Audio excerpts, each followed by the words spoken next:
pengurusan Islam. Okey, sebelum kita sentuh pada sejarah pengurusan Islam, saya ingin ceritakan mengenai latar belakang sejarah pengurusan terlebih dahulu. Okey, sejarah ringkas pengurusan ni bermula pada tamadun awal dunia, iaitu bermula di Sumeria, Babylon, Mesir, Greece, ya. Iaitu seawal 8000 sebelum Masihi. Okey, yang mana para paderi dari Urge pada waktu itu telah menyimpan rekod aktiviti perniagaan, rekod peraturan pengurusan di atas kepingan tanah liat yang telah pun dibakar.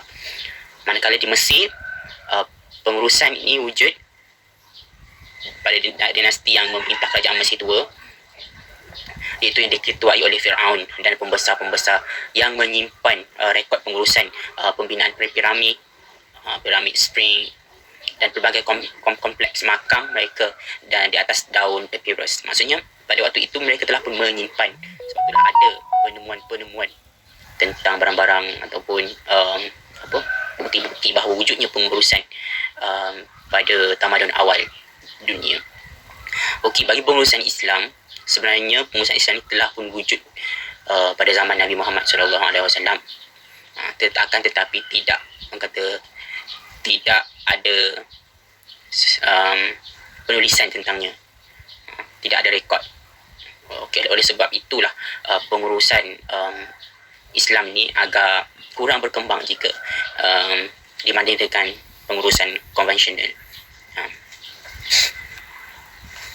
Oleh yang demikian, Nabi Muhammad SAW ni dirujuk sebagai model pengurusan Islam, di mana pada zaman beliau, pada zaman baginda telah menghadapi pelbagai cabaran juga dugaan dalam urusan dakwah baginda. Selain daripada cercaan keluarga daripada Abu Jahal dan sebagainya, baginda terpaksa berhadapan dengan masyarakat yang enggan ataupun menentang seruan wahyu Allah Subhanahu Wa Taala yang dibawa. Namun cabaran itu dapat diatasi dengan kebijaksanaannya. Jadi kebijaksanaan yang macam mana tu? Salah satunya ialah pengurusan yang sistematik dalam pentadbiran. Sebagai contohnya, Nabi Muhammad SAW apabila mendapat tentangan daripada warga Mekah, baginda berhijrah ke kota Madinah. Yang mana bermula di situlah baginda dapat mengembangkan lebih banyak lagi yang kata pengikut umat Islam. Itu adalah merupakan strategi yang telah digunakan oleh Nabi Muhammad SAW. Seterusnya, dalam konteks pengurusan pentadbiran, baginda juga memperkenalkan konsep khilafah. Itu pelantikan pemimpin, di mana konsep tersebut mengetengahkan syura, konsep syura, bai'ah, di mana syura ni, kalau kita nak syura ni bermaksud kata mesyuarat. Mesyuarat tu adalah, kalau zaman sekarang, mesyuarat adalah satu elemen yang sangat penting dalam pengurusan. Seterusnya, zaman Khalifah Ar-Rashidin juga, majoriti umat Islam ni memperakui bahawa fasa Khulafah Ar-Rashidin adalah fasa yang melibatkan generasi yang sempat mendapat pendidikan dan juga panduan daripada Rasulullah. Jadi, tak heranlah pada waktu tu pengurusan pentadbiran dan juga pengurusan hal ehwal hidup masyarakat sangat baik. Bahkan para khulafah Ar-Rashidin telah pun menggunakan pendekatan yang dipelajari sewaktu baginda masih hidup. Jadi apabila berlaku kewafatan Rasulullah, mereka telah menggunakan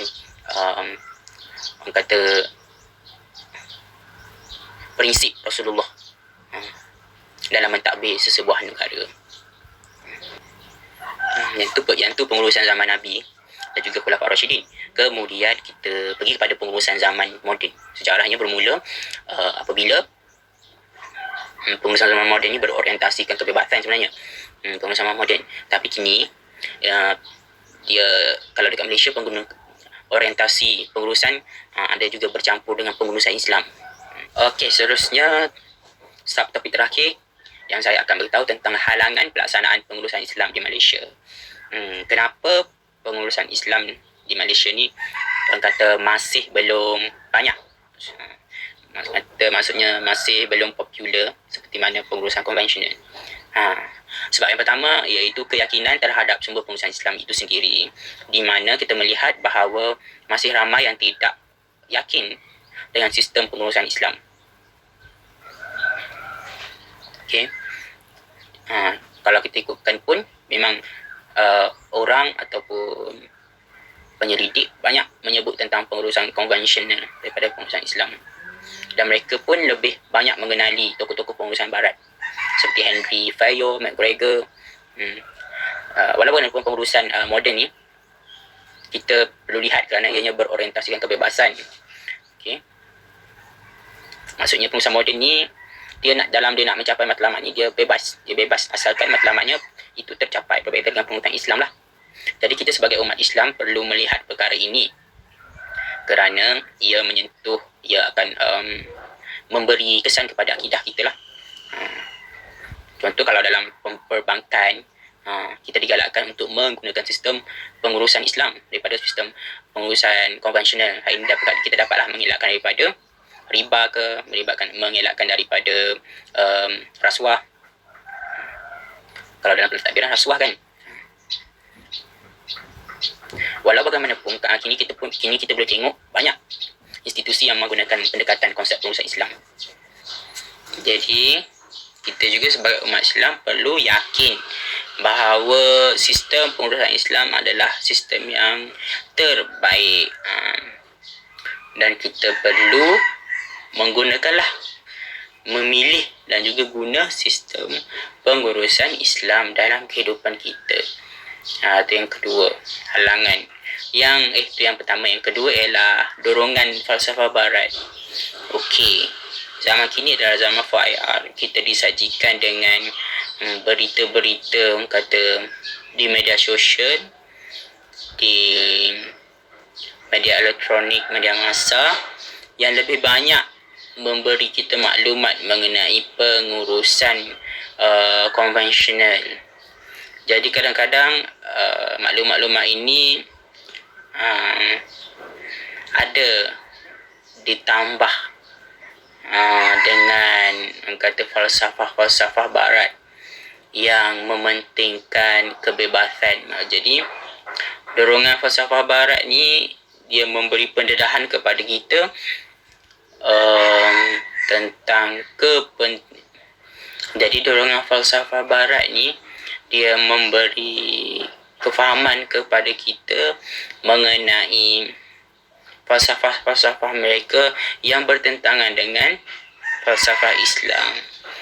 Jadi hal ini dapat merosakkan kita punya akidah dan juga nilai-nilai moral dalam kehidupan kita. Seperti hedonism, kebebasan dalam mencapai suatu kehendak. Itulah yang seterusnya. Yang ketiga itu perpecahan dalam umat Islam yang beri halangan pelaksanaan pengurusan di Malaysia. Maksudnya perpecahan dalaman. Orang Islam sama Islam pun bergaduh untuk nak melaksanakan pengurusan Islam ni. Masing-masing ada jawapan sendiri, masing-masing bertelingkah tanpa sebarang perbincangan, tanpa membuat perbincangan sewajarnya. Jadi kesannya susah untuk menjalankan pengurusan Islam apabila tidak memenuhi kata sepakat. Bahkan umat Islam sendiri juga yang merendah-rendahkan pengurusan Islam. Itu adalah masalah yang sangat besar. Okey, yang seterusnya ialah polemik perbezaan pengurusan konvensional dan pengurusan Islam yang merupakan halangan juga bagi pelaksanaan pengurusan Islam. Di mana kalau kita lihat kebanyakan bos ataupun pengurus sesebuah syarikat ataupun institusi lebih berminat menggunakan sistem pengurusan konvensional. Okay, bagi mereka ni lebih mudah dan juga banyak yang orang kata bahan rujukan, banyak panduan mengenai pengurusan konvensional. Jadi nak salahkannya mereka pun tak boleh juga kan. Sebab kitalah yang perlu mewujudkan kata banyak bahan-bahan bacaan, kembangkan lagi tentang pengurusan Islam. So pengurus di sebuah organisasi ni dapatlah panduan-panduan yang banyak macam mana nak uruskan syarikat dengan menggunakan pendekatan pengurusan Islam. Right. Okay. Itu merupakan 4 halangan yang menjadi kekangan untuk kita sebagai rakyat Malaysia menggunakan pengurusan Islam sebagai sistem dalam organisasi. Dan seterusnya secara kesimpulannya, pengurusan Islam yang mengalami perkembangan sebenarnya, cuma perkembangan itu tidak begitu besar. Jadi kita sebagai orang awam perlu tahu akan kebaikannya dan perlu membuat pembacaan yang lebih teliti, yang lebih banyak mengenai kebaikan, kepentingan pengurusan Islam supaya sistem ini dapat dipraktikkan dengan betul, dan juga sistem ini adalah popular seperti mana sistem konvensional Islam, sistem konvensional ataupun moden. So, secara kesimpulannya, pengurusan Islam ni lemahlah sekarang ni dari sudut pelaksanaannya di Malaysia.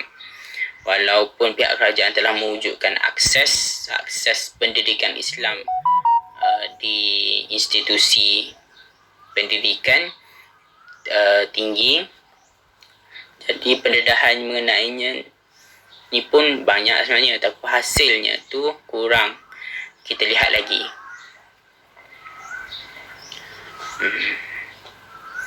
Dari sudut sejarah pula, memang sistem pentadbiran awam ni banyak dipengaruhi oleh pentadbiran yang berasaskan sistem kolonial Inggeris. Sebab kita pun tanah Melayu pun daripada Inggeris, so adalah hubung kaitnya di situ yang menyebabkan kita punya sistem pentadbiran ni more kepada sistem kolonial Inggeris. Tetapi tidak bermakna sistem Islam ni kita tak dapat kita tak dapat laksanakan. So bergantung kepada kesedaran kita untuk memartabatkan sistem pengurusan Islam. Jadi justru itu semua pihak harus bertungkus lumus untuk belajar dan belajar lagi.